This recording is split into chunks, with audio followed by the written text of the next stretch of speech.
We will be sending a copy of this. Please do share with colleagues, contacts, as you so wish.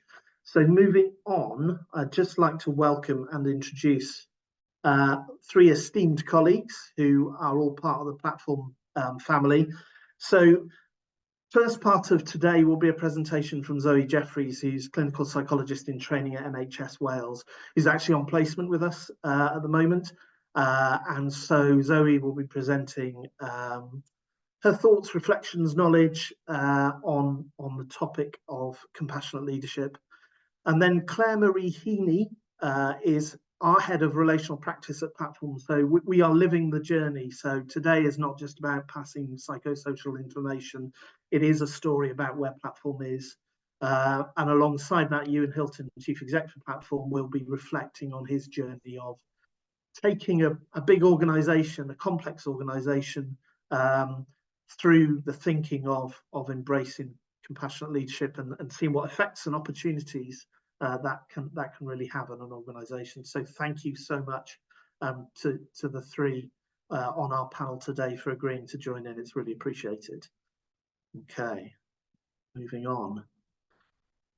Just for those who don't know who Platform Wellbeing are, so Platform Wellbeing, as I say, a project of Platform, and we're about organisational wellbeing. And when we talk about wellbeing, that is to do with our understanding of mental health, but also on how we create healthy organisations. So that's about culture, that's about how we hold people who are perhaps in distress, and rather than signposting them to services and taking them out of the business, how we can sit with that and work with people to create organisations that become communities.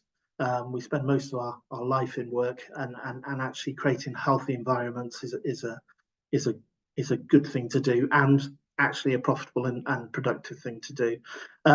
So we run training around that, and I'll be going on after the presentations to talk a little about our training opportunities that we're hosting. And we also run a talking therapy service in Cardiff and Swansea, and and online, to be able to hold people on a one-to-one basis and in group settings, so that we can hold people who are in crisis or experience distress when they need that support. We also run specific education programs, and also for those working in the third sector and other public health settings, we're seeing an increasing demand for supervision as well. So the people who are working on the front line, working with people and experiencing perhaps vicarious kind of effects of the stories that they hear, we run those supervision services as well to again support people throughout their journey. So that's all you'll be pleased to hear from me. I'm now going to hand over to Zoe, and I'm going to stop sharing my screen, Zoe, and if you want to share your screen from now on, and I will speak to people later. Over to you, Zoe. Thank you. I'm just going to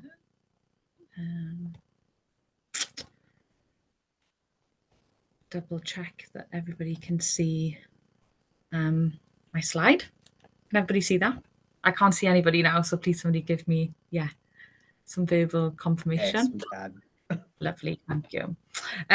So yeah, I've been invited to think about, I guess, essentially a whistle-stop tour about what compassionate and relational leadership might look like, and to pull together some of the research over the next 20 minutes. So I hope that we leave the session thinking about, what is compassion and how it fits with leadership, but also kind of what the benefits are for us and our organisations and why that might start with us. I'm also really mindful. Sorry, just to interrupt you. So you're not in presentation mode at the moment, so your screen's quite small on the screen. So sorry. That's all right, no worries. Oh, on mine it says I am. Does anybody know what I need to do with that? So if you try share screen again, and then rather than clicking on power, you should be able to click on the actual full screen. Okay, 2 seconds. No worries.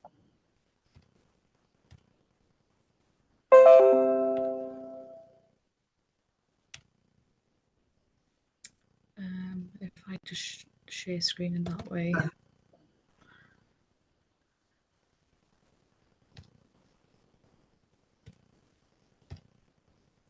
Right, does that work?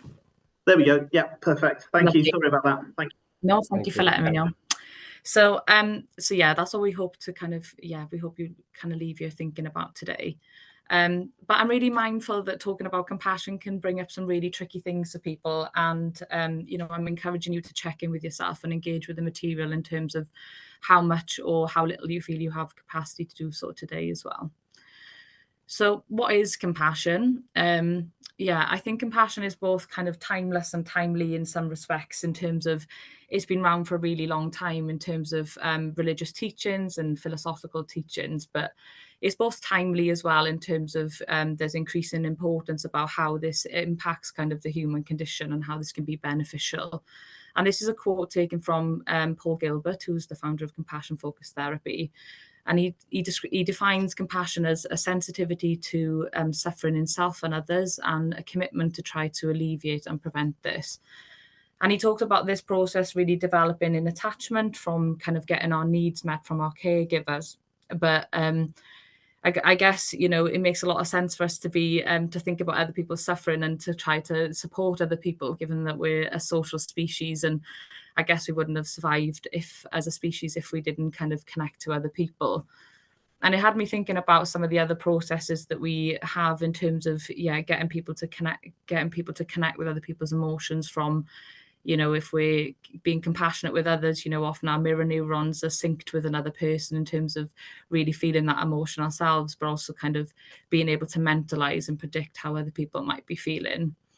And the literature talks about, from Michael West, who's kind of leading the compassionate leadership stuff in health sector, but also Brené Brown as well, talks about compassion as being a skill. And there's been lots of research to suggest that actually we can develop this if we invest time in it as well. And I just wanted to make a nod to, I guess, compassion often gets really interchangeably used with other kind of concepts in terms of kindness, sympathy, empathy.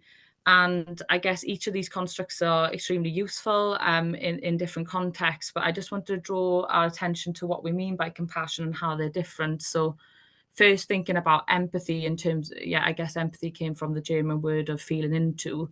But I guess a lot of the literature talks about, whilst empathy is a huge component of compassion, being able to really connect with somebody suffering, actually, if we just sit in that domain, that it can often lead to us feeling a lot of burnout and suffering ourselves. So it really lacks the action part of compassion and about being able to take care of ourselves as well.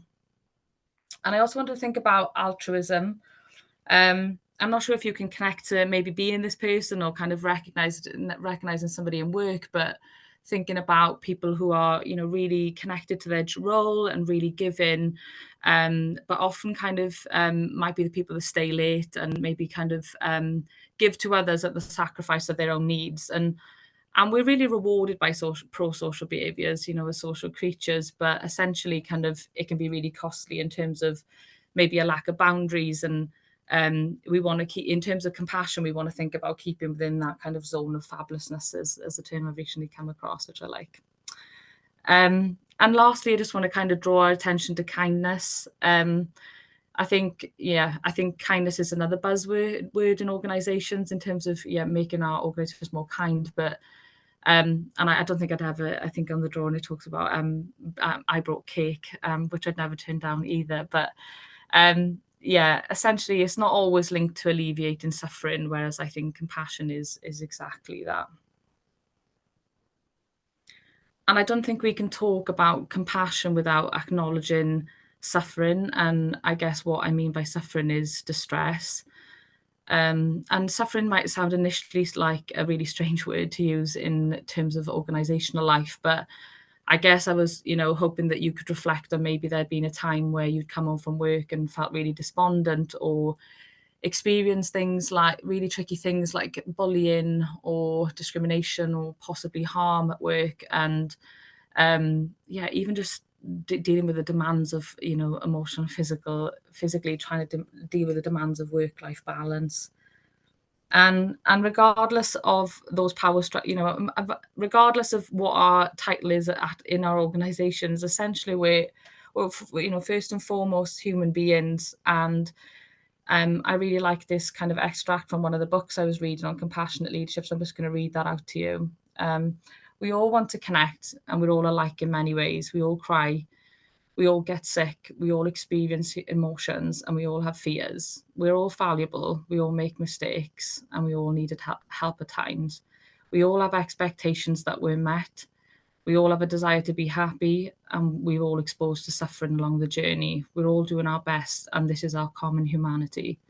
So I don't think we could spend the rest of the time thinking about compassion, but how also kind of, the kind of opposing side of that, of suffering. And I guess the conversation is about, how does this apply to work? And I think if we think of systems as being relational and being to do with people, it's really hard to make an argument that compassion isn't relevant to our organisations. But I guess I'm going to try and make the argument for it anyway. And I'm going to start by thinking about, I guess when I started pulling this stuff together, I was thinking about all the things that are kind of pouring into our capacity cup, as how I thought about it. And the Compassionate Leadership Toolkit, which I think was published by Manchester University, published some stats in terms of, kind of the stresses people face at work. So I'm just going to read some of those out with you. There was a piece of research that documented 15,000 members of staff in a range of private sectors found that a quarter reported feeling distressed, and the main causal factor being work.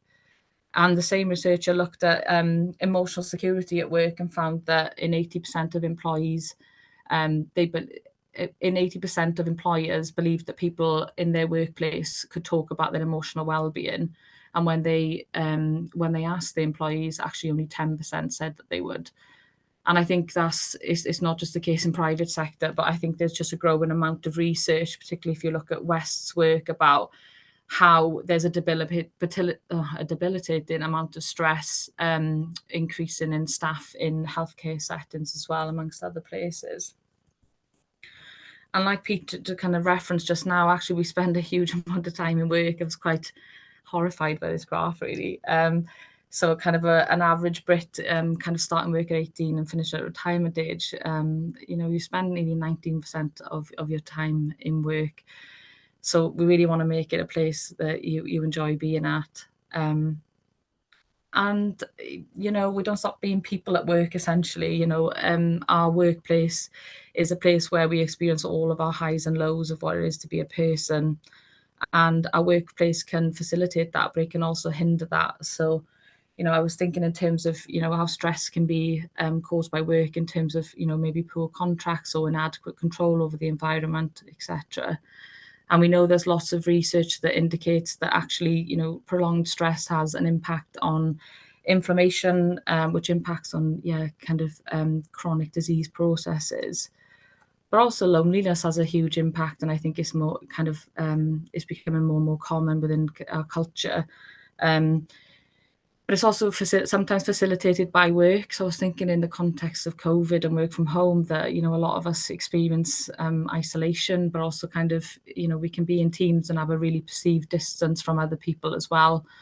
And I was reading a paper, which is in the reference list, about actually task interdependence between people actually isn't enough to counteract people's experiences of loneliness.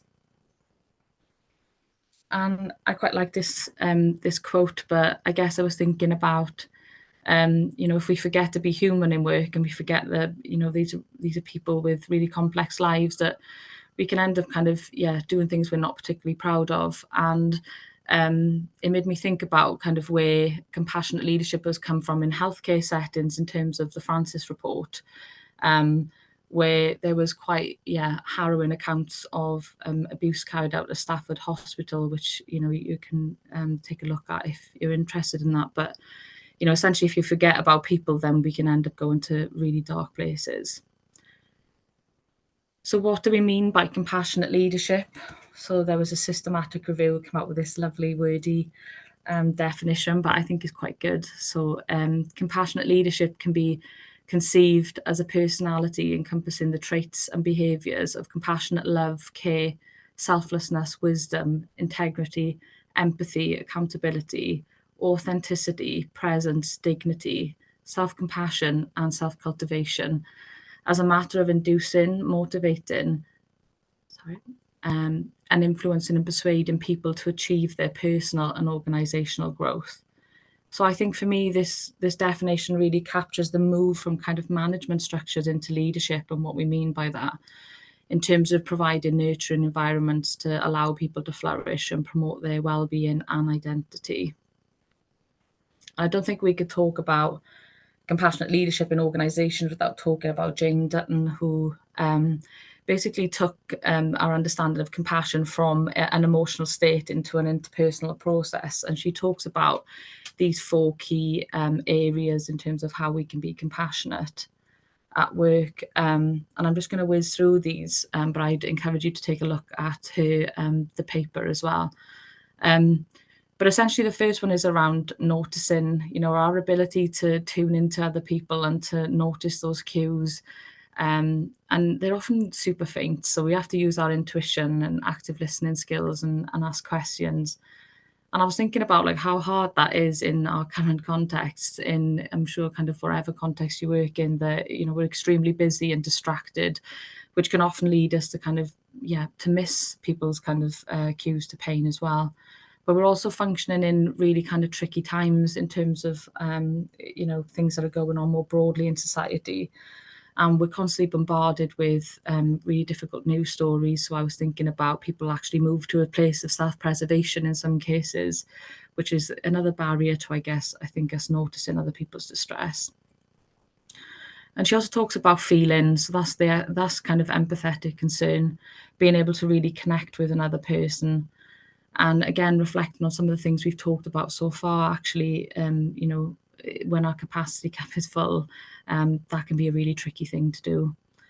And Dutton's contribution to kind of the process really is around the sense-making part, where she talks about that we all have a mental map of our stories, and that's based on our understanding of the world and our experiences and our contexts, and that our brain just wants to make predictions. It doesn't really like ambiguity or unpredictable experiences.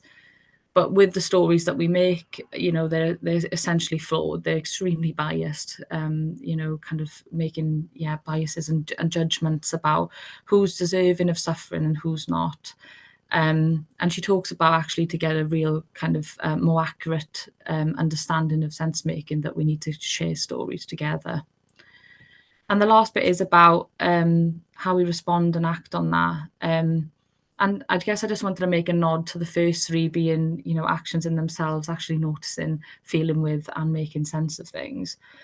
But that she talks about, it's actually not the concept of like trying to fix things or rush into things, but more about the presence of listening to somebody else's story and being able to witness that is healing in itself. And she makes nod to the fact that if we, rush to respond to everybody suffering, that we'd quickly burn out and be depleted ourselves.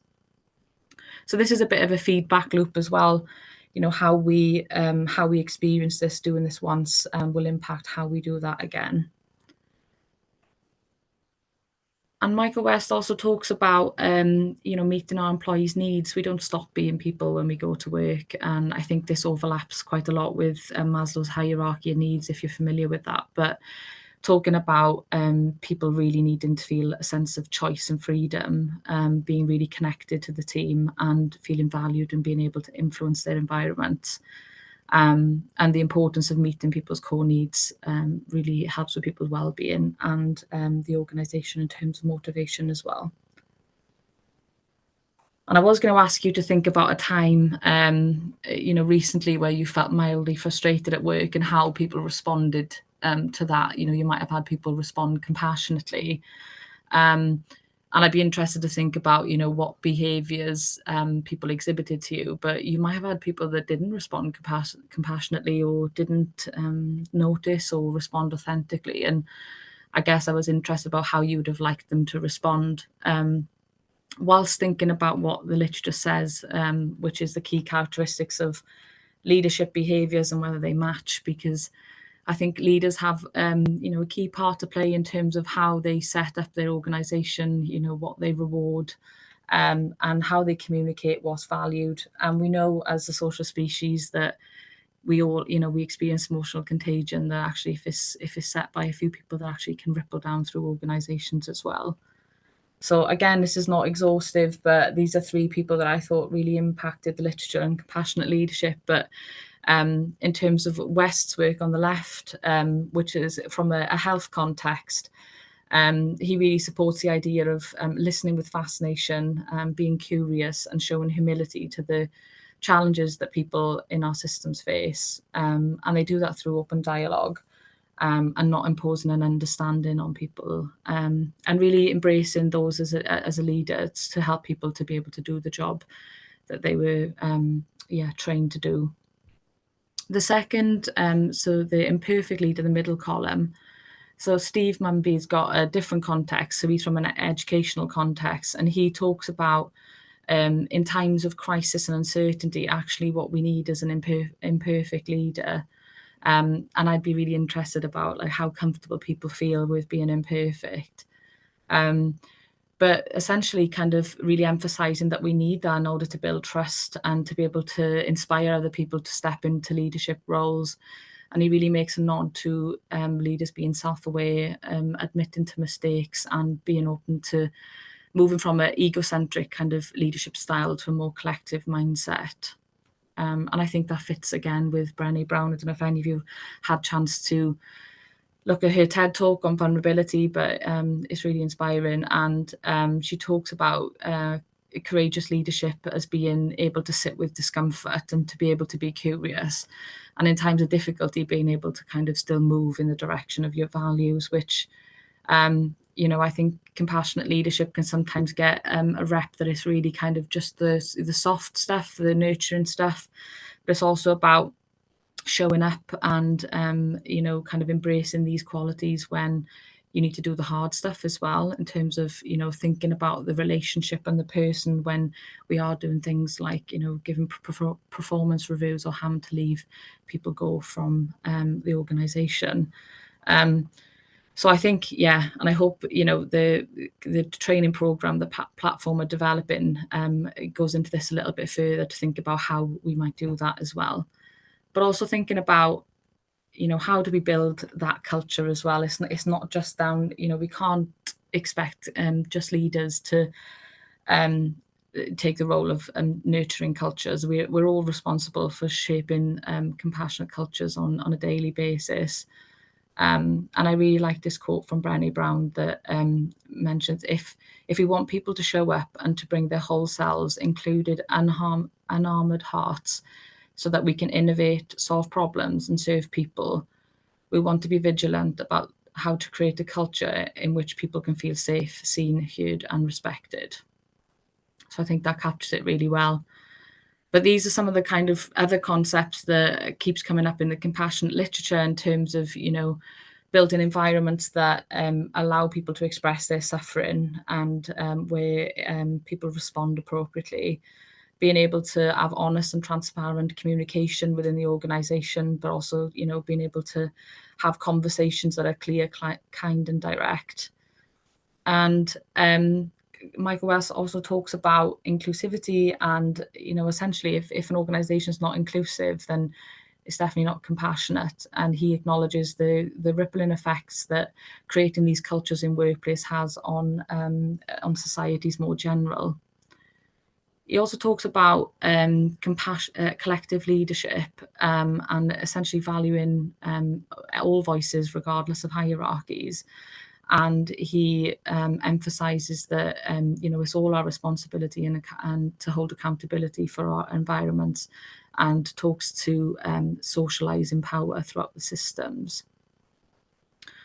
And lastly, I'm just going to touch on, we definitely haven't got time. We could spend whole days talking about each one of these, but psychological safety, and about being able to build environments that are based on trust, where people can embrace a learning mindset and be able to make mistakes without experiencing blame or shame. And again, the training program hopes to go into each of these to provide reflective spaces to think about how we might do that. So why is it beneficial to the organisation? I think there's just so much literature in terms of the how useful it can be for organisations. So I'm just barely scratching the surface here, but it talks about, you know, organisations having a higher level of shared positive emotion, lower turnover rates, having a collective capacity for healing in times of distress, having overall collaboration in organisations, increased commitment, reduced burnout, fatigue, as well as improving performance, trust, and satisfaction for the people who use our services. But it's not just about organisational benefits. We have so many personal benefits for embracing a compassionate leadership culture. And we know compassion, heals a lot in terms of psychological and physical health.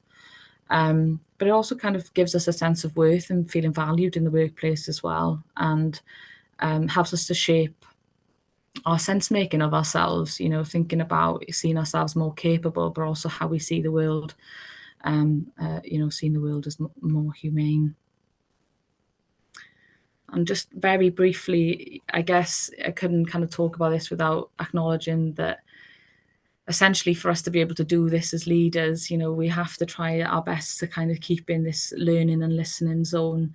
And, you know, it really comes down to our ability to take care of ourselves and to nurture or resource ourselves in terms of, you know, things that make us feel well, and making more space for that as well in our lives, because it's often the first things to go.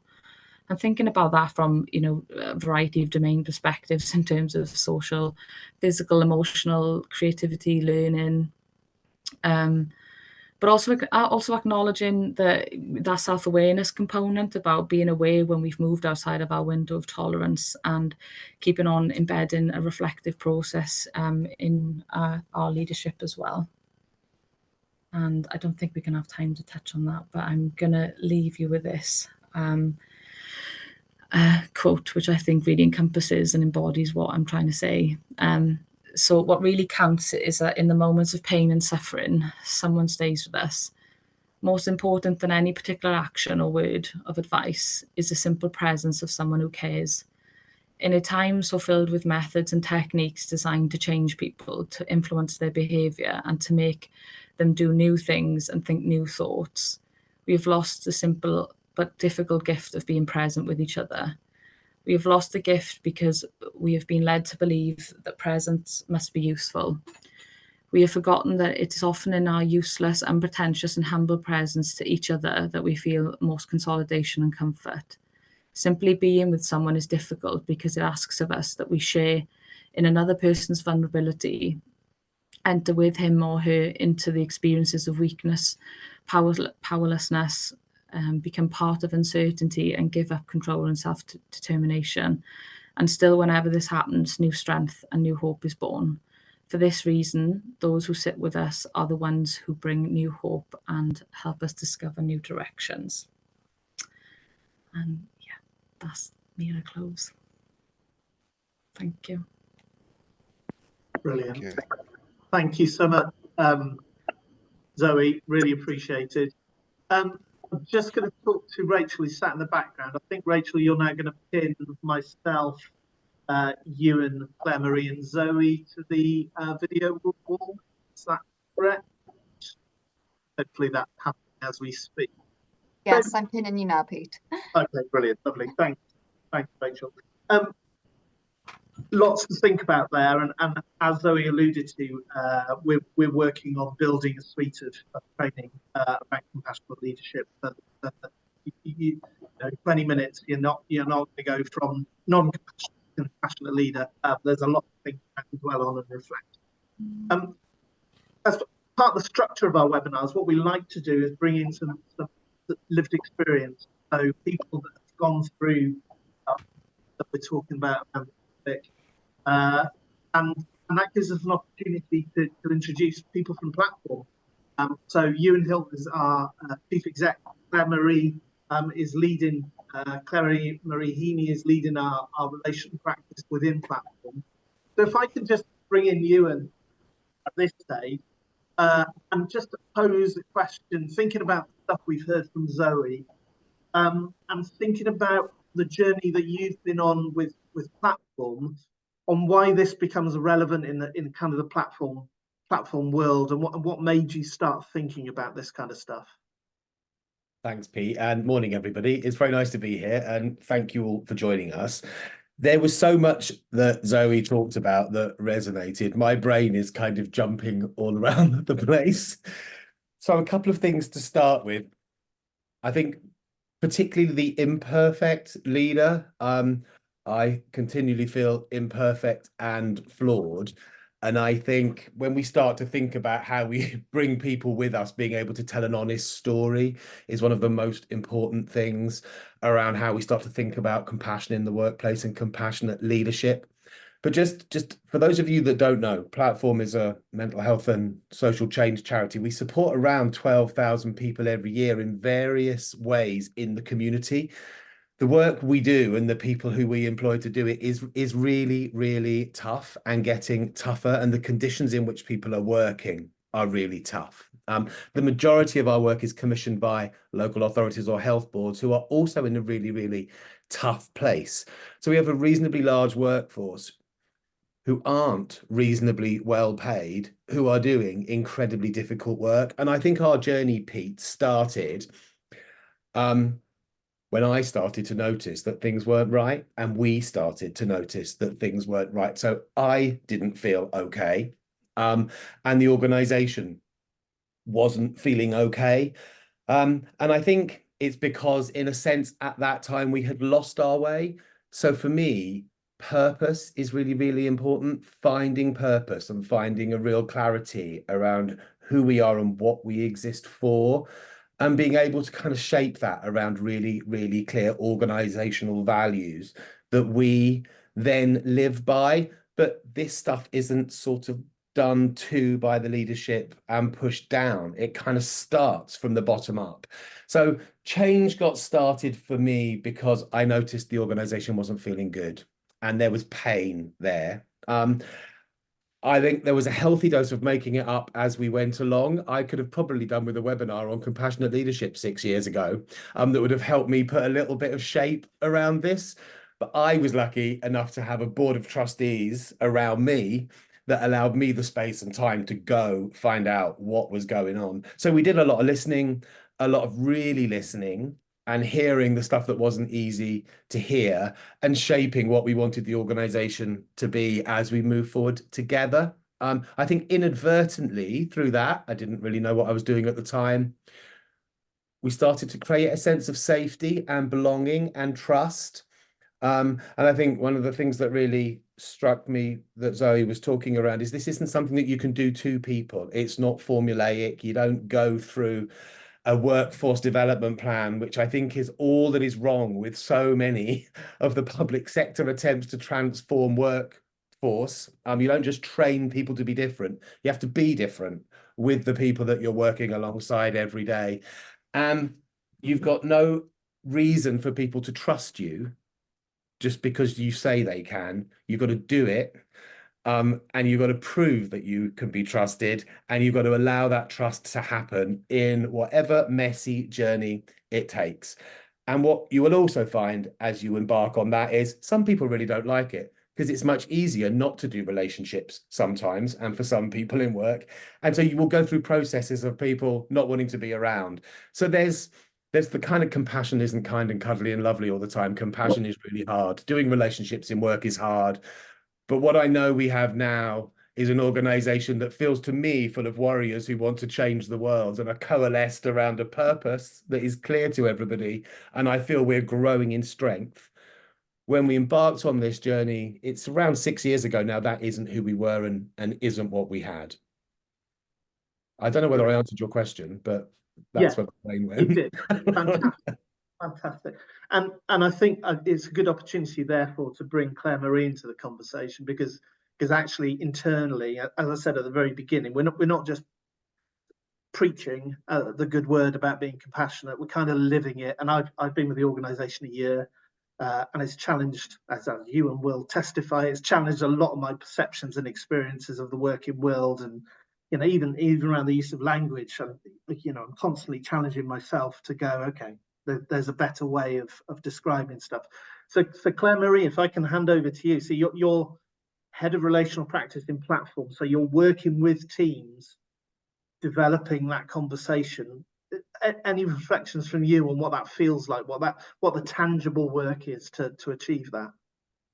Yeah, thanks, Pete, and hello, everyone. Good morning.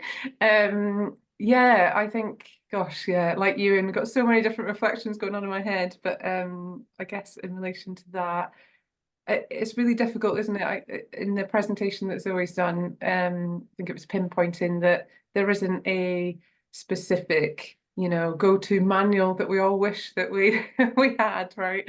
To how to do this stuff. It really is the how do we be with each other on a very human level. And for that, a lot of my conversations internally on Platform are how do we even get people to that? How do we get people together in a room and be with each other to provide the conditions around us so that we can be with? Obviously, if we're in threat, which a lot of our systems are, it's really hard to kind of go there. So it's about how do we make sure that we have got the structures, we've got the purpose, as Ewan was saying, in place of where we're trying to move to, and trying to be brave with each other. So yeah, so a lot of what I do internally, I guess, and this comes from I've been in Platform for just over a year myself, and I was in the NHS prior to that, just to give some context, for about 8 years or so. And so I've talked to that part of the system, to education, to social care, to other parts of health, and everyone, there's a common theme in terms of feeling burnt out, overwhelmed, all the things that I'm sure everybody can probably relate to on this call. And again, it's kind of how do we make those first steps? And for me, being able to, like I say, be with each other, to be able to have structures in place, and noticing from my own perspective, actually, I need to put in boundaries to actually even have the headspace to think about this stuff, to be able to go there, to be creative in what we can do. I think, again, from my own personal experiences, I lost a lot of my creativity and confidence and trust in myself, not just the system. And again, it's how do you step out of that? This is the hard stuff, as Zoe was saying, and Ewan. Compassion is hard because it is putting boundaries in place. It is saying, actually, no, I need space to have capacity to even think about how you do things differently. Like, for me, that is number one of where we need to start. And these are the hard conversations that we are having in Platform. We're moving towards being with each other and not just having, we have reflective practices, but reflective practices mean nothing unless we've actually got to the crux of actually what's going on for us, what's our conditions, what have we got the conditions to be able to talk about this stuff and be truthful with each other, with ourselves. And again, for me, being able to connect with yourself is absolutely number one, to be able to move towards being compassionate then to others. And it's a mental health intervention in itself, right? Brilliant. Making me think, Pete, one of our values is being brave. And there's something for me about being brave and jumping into this, because if you truly believe as leaders that our role is to create the conditions where people thrive, and that's what we focus our time on, then the work looks after itself in a better way. So you spend less time poring over Gantt charts and spreadsheets and performance indicators on how far your reach is and how big your business has grown. You spend more time looking at how the people in the organization are and how are they doing and what more do they need to be the best they possibly can be in their roles.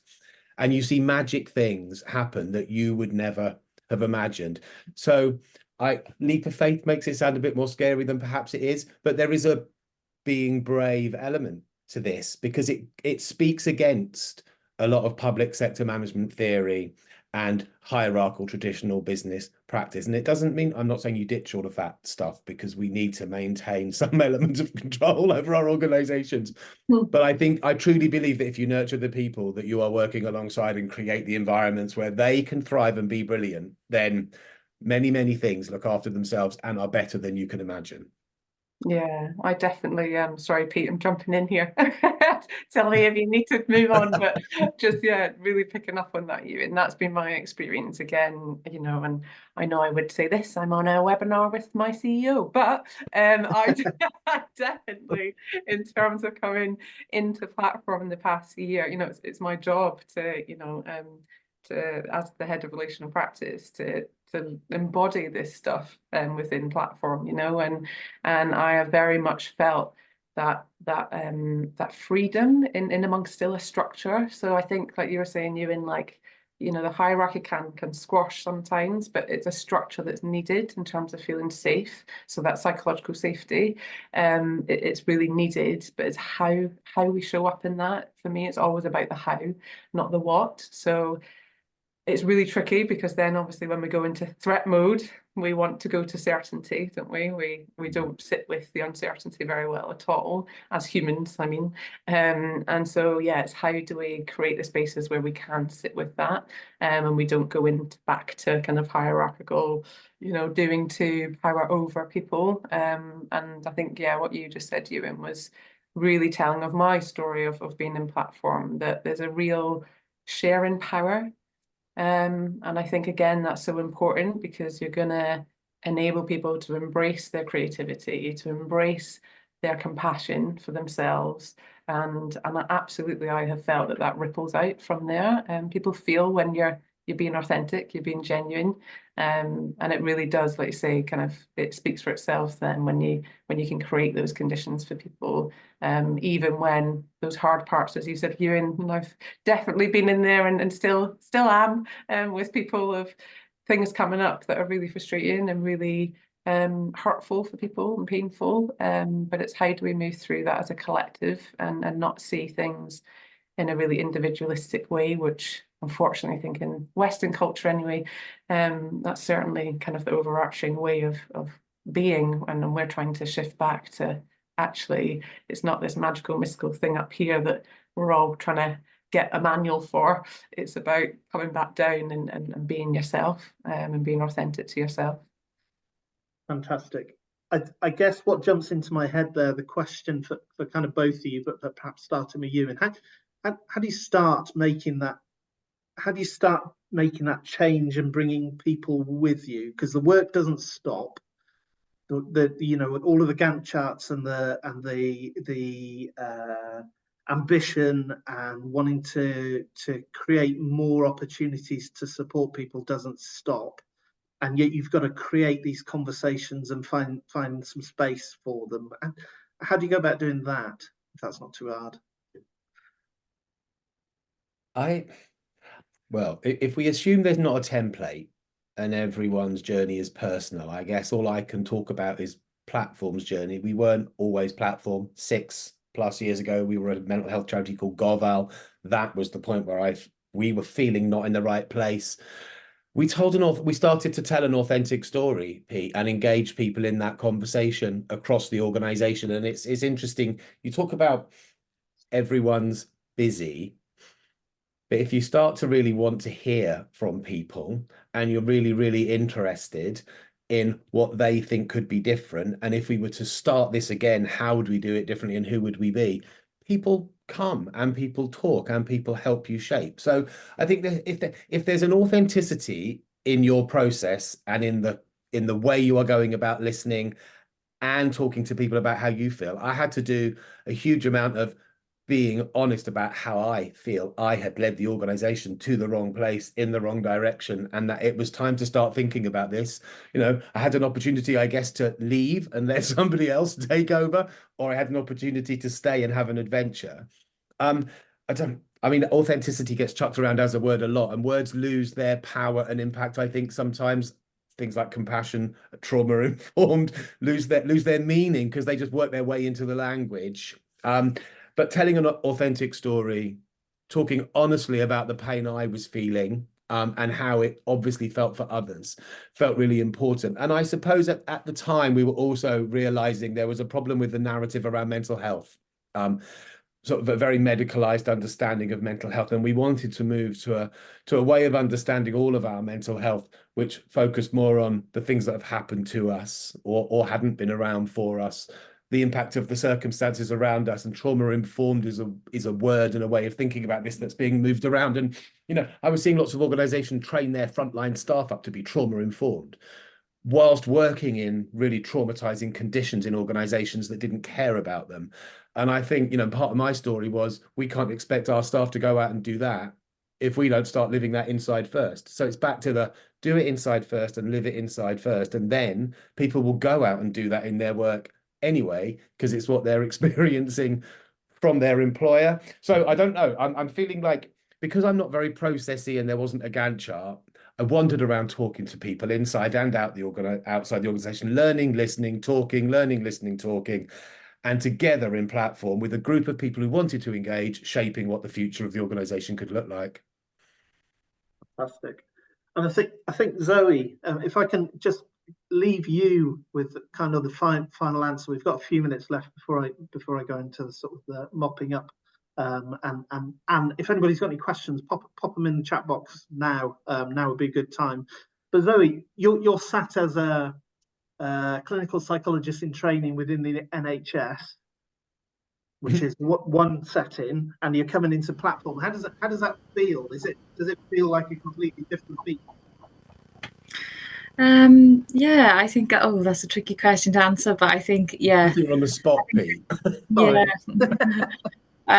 I think they kind of I think all systems are really threat focused at the moment, and dealing, I think, just to echo in some of the things that's already been said, that people are dealing with some really tricky and complex issues, which always happens when we work with other people. But I think, one of the things I've really valued in Platform is this, again, kind of echoing what people have said, that really embodying this approach, really thinking, I've really noticed on placement, really feeling different in terms of being open to learning and being free to make mistakes, and to encourage people to kind of play to their strengths, which I think is really inspiring as well. So I think, it's definitely kind of the spaces I've been in, it's definitely an inspiring place to be, and really kind of embodies that dealing with tricky conversations in a really human way as well. So I feel like that was a on the fence answer, but they are my reflections. Brilliant. We've got the opportunity. Thanks, Zoe. We've got the opportunity for a couple of questions, and we've got a couple of questions. They're great to see. So can I pose this one to Claire-Marie? So it's not. Hopefully, it's not hard. I'll find out. I'm excited. Just be authentic. It'll be fine. Martin poses a question. How much do people think our ability to be compassionate with others stems from our own mistakes and or failures? Sorry, say that bit again. Sorry, at the beginning. How much do people think our ability to be compassionate with others stems from our own mistakes and or failures? Oh, how much do I think other people think that? Wow, that's a bit, I mean, I can't answer on behalf of other people, but I think in my experience, I guess that's the only bit I can talk to, isn't it? So my experience is as a society, I suppose, how we view being vulnerable, I think, is, again, in the Western society, to explicitly say that, can be viewed as a weakness. There's like a dominant narrative of like there's a weakness there, and that it's not helpful.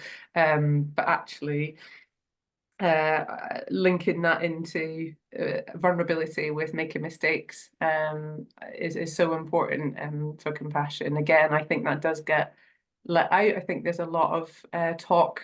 Again, my own experience of compassion being this fluffy, I think Zoe said it, fluffy, lovely, just being kind sort of side of things, but actually it is really hard, and it is it's the other side of that. But I think there is a gap, I suppose, in that bridge of how do we make sense of it in terms of it being both, and that it's not an either or thing.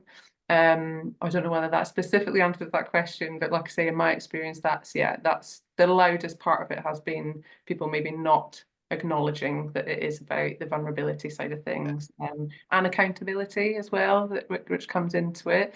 Again, it goes back to Ewan's point of what's the meaning behind these words that we're using, and how do we get to that? How do we talk to that part instead? Okay, I cool. think Great. it's making me think about brave again. And brave isn't just about sticking your chest out like a lion and roaring at stuff you're cross about. It's also about being vulnerable. It takes bravery to be vulnerable. And if we want other people to be vulnerable, admit mistakes, admit that they don't know, or they're scared in organizations, we have to role model that as leaders. So a lot of it is around role modeling and behavior. And I think the art of not knowing is an underrated art. My last chief exec was brilliant at just often not knowing and asking other people. And they could have been about small organization things or big organizational things. They were just things he wasn't sure about. And if we don't know a lot and ask people what they think, you come up with much more creative solutions. The trick is holding the anxiety of the uncertain, so that people can engage in those conversations where creativity comes from. I think it can be called negative capability. Quite often, I think we need to know the answers quickly. And I think there's a lot to be said around bravely not knowing and asking others. Cool. Great. Just one, I'm just going to cover off one more question for Claire-Marie, if I may. And Okay. Claire-Marie, this is quite short because we're running out of time. We've got about 5 minutes left. Okay, we'll try and talk But fast. it's really interesting to me because we work in a remote and hybrid way in some of our settings. Some of our teams are very much together on a daily basis, but some of us, like myself, I see my team probably once or twice a week. How do you hold that? How do you be with each other when you're working in different locations in a remote setting in a hybrid way? Very good question. Yeah, so I guess when I say be with, it doesn't necessarily mean kind of with physically with people. I definitely would say that is a bonus, and would move towards that where you can. I think there's some research about that, kind of at least 3 times a week to have connectedness in some way with people. I'll try and find that reference if it's not on the reference list already. But so that I would say is really important where we can. And how do we build that into the structure? That's where I would kind of, yeah, my initial kind of thought would go to. But because we do work in a hybrid way, especially after the pandemic, I think it's checking out, one, being curious, I guess like Ewan was saying then, being curious as to maybe what those reasons are. Can that change? Does that need to change? You know, what are people's needs? What are people's specific needs within that? Are we just following a status quo when we don't need to? So just being curious with ourselves about that. And then when, you know, we are in those positions and we have got the remote working, the being with, as I say, doesn't necessarily mean to say you've got to be face to face with somebody. It's the message to ask, are you all right after a tough meeting? It's a reminder to go and have a cup of tea and go and connect with someone, your cat, your dog, whoever.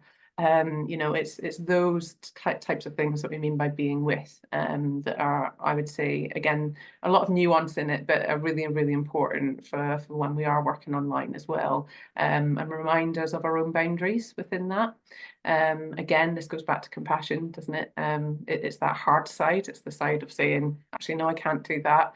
Actually, I need to go out for a walk or whatever else it is that you need. So understanding your own needs within that.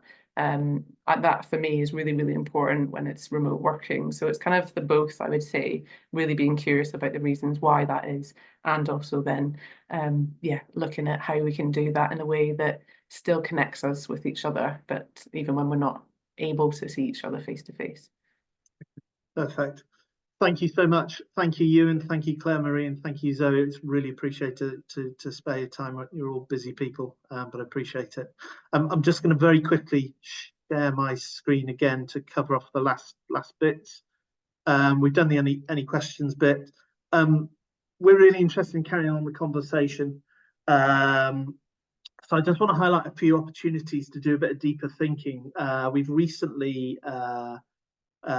accredited what we call rethinking mental health, as Ewan alluded to, but it's a really important part of the conversation, a really important part of our understanding of how organizations work. So for moving from a medicalized approach that signposts people to services that probably don't exist anyway, and being able to sit with that discomfort stuff, really challenges the way that we have perhaps been thought about mental health as we've grown up. So Dr. Sian Edwards, who's our head of training and delivery, who can't be here today because she's training and delivering, which is a good sign, has created a course, Rethinking Mental Health. And I like to think about this as the stock of all of our thinking around about compassionate leadership, all of our thinking about developing people. This is a really good starting point. And so we've got a couple of courses starting in Cardiff and on an online service that are available coming in May and June that could be really interested. We've kept that, there is a cost to it, but we've kept the cost very keen. So hopefully that might be of interest to you. And then moving on, Mary Rogers, who is also on the training with Sian at the moment, doing some work with another company, is our business development manager. If any of this is of interest, you want to take some of this into your organisation to do some further thinking, then Mary's a really good place to start connecting you with people in the organisation and to start that conversation. So that's Mary's information. And lastly, we've run this, as I say, this is our 6th time that we've run this. Really keen to get your feedback, whether it's hitting a sweet spot, if it's interesting to you, if it's creating thinking. We'd be really grateful, and I think that Rachel is going to pop the link into the chat now. If you could fill in a feedback form, take you a minute, 2 minutes at most. It'd be really good to get your feedback on this. As I say, we are here to have conversations. We're running training. We're also running some consultancy stuff. So we're working with organizations, taking a real deep dive into stuff. But we're here to have a conversation with partners, organizations and people. There was a question in the thing about geographical reach. What I would say is, whilst the majority of our community-based work is in Wales, our training activity and our counselling services, we're actually taking over the bridge. So our geographical reach for that kind of encouraging that thinking and supporting people on an individual basis, I have no boundary. So we will do that anywhere. And if that means you want to take me to Australia, that's absolutely fine. I think that is the last slide. That is the last slide. Thank you so much for your time. Really appreciate you taking an hour out of the day. Hope it's been useful, and we look forward to speaking to you soon. Thank you.